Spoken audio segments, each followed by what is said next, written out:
When we opened the doors for the very first time, there was a lady that came and said, I just want to walk through these front doors and I want to sit in the theater, because I never was allowed to do that.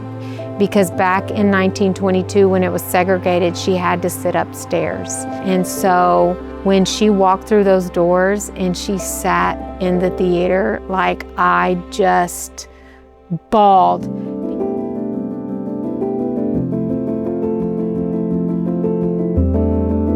I sell happiness, and I want to continue to sell happiness. And so making the community and the kids happy is what I enjoy doing. It makes me happy. I have no movie background, no movie. You can ask me about past movies and I have no idea, right? I never kept up with movies.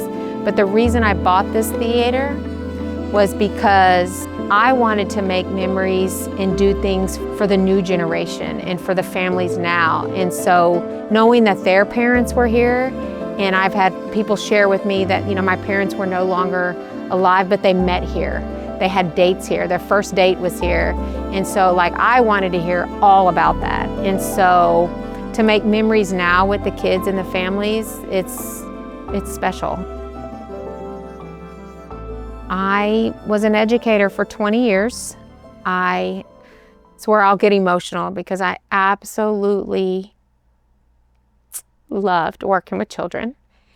And so when I decided to leave, that was probably one of the hardest things that I've ever had to do. I am now a movie theater owner and a game room owner. I did teaching 7 years while I ran the theater, and it was really hard on my family because I would be at work all day and then I would have to come here till dark and ingest and do everything. And so now I'm able to do it all day and then be home with my family in the evenings. I bought it in 2015. It was bad. It was really bad. The roof was caved in. At the bottom, there was water. We just had a shell, you know, but I knew I wanted it. You know, we were able, like I said, to get a grant from the city, economic development, and so that helped us. You know, they wanted to see it in the town as much as I did. When we opened the doors for the very first time, I was scared. I'm not gonna lie to you. My husband and I have never borrowed money. You know, we always try to say that you don't spend more than what you have. And so knowing that we needed to do that for this and relying on the people was very scary. I think there was one night where, like, we both ran to the bathroom because we were like gonna throw up. We were so nervous. But you know, I just kept praying about it, and I kept sharing with the people the things that we were doing, and like, they've come through for me.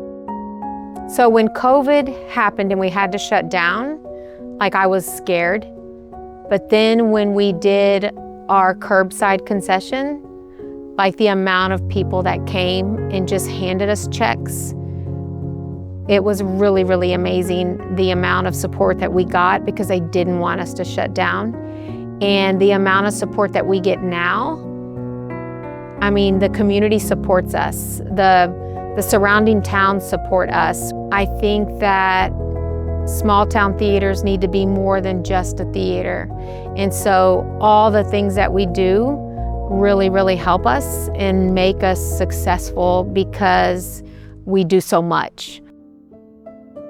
I absolutely love standing up here and listening to people laugh. Laughter is contagious, right?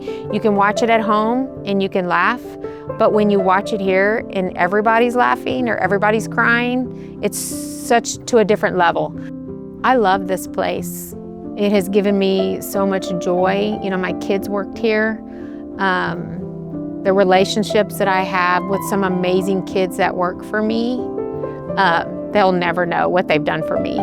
And so I truly, truly love this place, and I'm not sure I'll ever sell it. So I love it. I really do.